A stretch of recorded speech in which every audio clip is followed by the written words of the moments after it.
हिंदू पंचांग के अनुसार हर साल कार्तिक माह के कृष्ण पक्ष की एकादशी तिथि पर रमा एकादशी का व्रत रखा जाता है।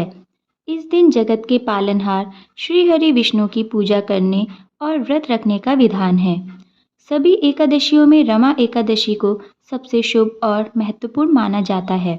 इसे रंभा एकादशी के नाम से भी जाना जाता है। यह एकादशी दिवाली के 4 दिन पहले आती है। रमा एकादशी व्रत को सबसे महत्वपूर्ण एकादशी में से एक माना जाता है। कहा जाता है कि रमा एकादशी का व्रत करने से ब्रह्म हत्या सहित अनेक प्रकार के पाप नष्ट हो जाते हैं। जो भी व्यक्ति रमा एकादशी के दिन व्रत रखता है उसके सभी पाप मिट जाते हैं।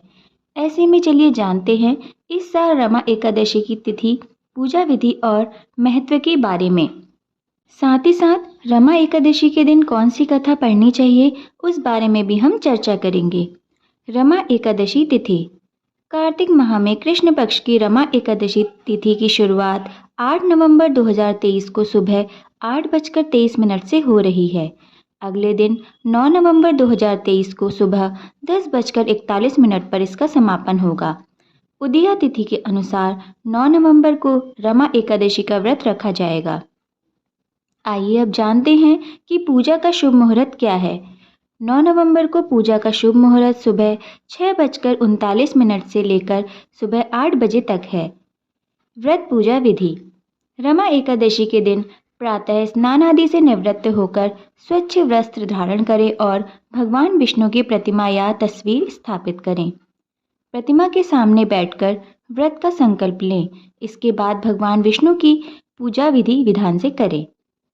सबसे पहले भगवान विष्णु को पंचामृत से स्नान कराएं, फिर वामन देव को पुष्प, धूप, दीप, नैवेद्य आदि अर्पित करें। इसके बाद विष्णु सहस्त्र नाम का जाप करें और भगवान विष्णु की कथा सुनें।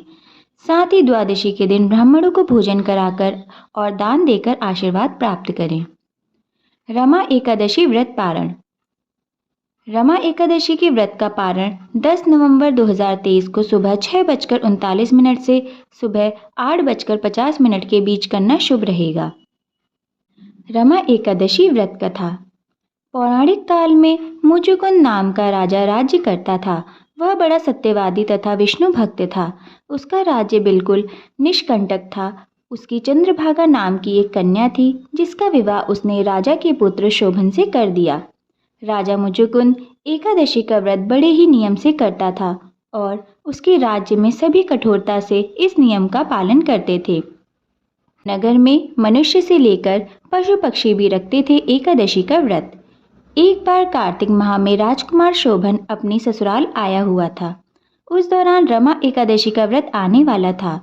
शोभन की पत्नी चंद्रभागा ने सोचा कि मेरे पति तो बड़े कमजोर हृदय के हैं, वे एकादशी का व्रत कैसे करेंगे, जबकि पिता के यहाँ तो सभी को व्रत करने की आज्ञा है।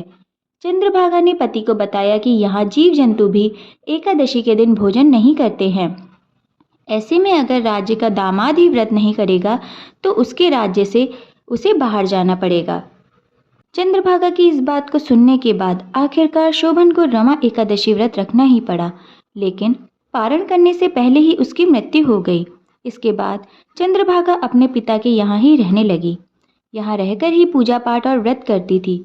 वहीं एकादशी व्रत के प्रभाव से शोभन को अगले जन्म में देवपुर नगरी का राज्य प्राप्त हुआ, जहाँ धन धान्य और ऐश्वर्य की कोई कमी नहीं थी। एक दिन मुचुकुंद के नगर के ब्राह्मण ने शोभन को देखा तो उसे पहचान लिया। दोबारा साथ आए पति पत्नी। ब्राह्मण नगर को लौट चंद्रभागा को पूरा वाकया बताता है। चंद्रभागा ने बताया कि वह पिछले 8 साल से एकादशी व्रत कर रही है।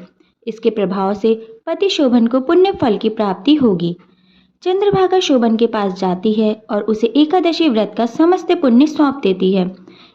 इसके बाद माँ लक्ष्मी की कृपा से देवपुर में सुख, सौभाग्य और समृद्धि में वृद्धि होती है और चंद्रभागा और शोभन साथ में रहने लगते हैं।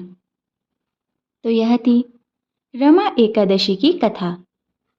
हे लक्ष्मी माँ, जैसे आपने शोभन और चंद्रभागा को साथ में रखा, ऐसे ही सभी का परिवार बनाए रखना, सभी का सुहाग अटल रखना, यही कामना करते हैं। धन्यवाद। अगर आपको यह जानकारी अच्छी लगी हो तो इसे लाइक कीजिए और अन्य लोगों के साथ भी साझा करना ना भूलें।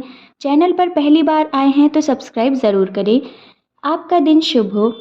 बोलिए श्री हरि विष्णु और लक्ष्मी माता की जय।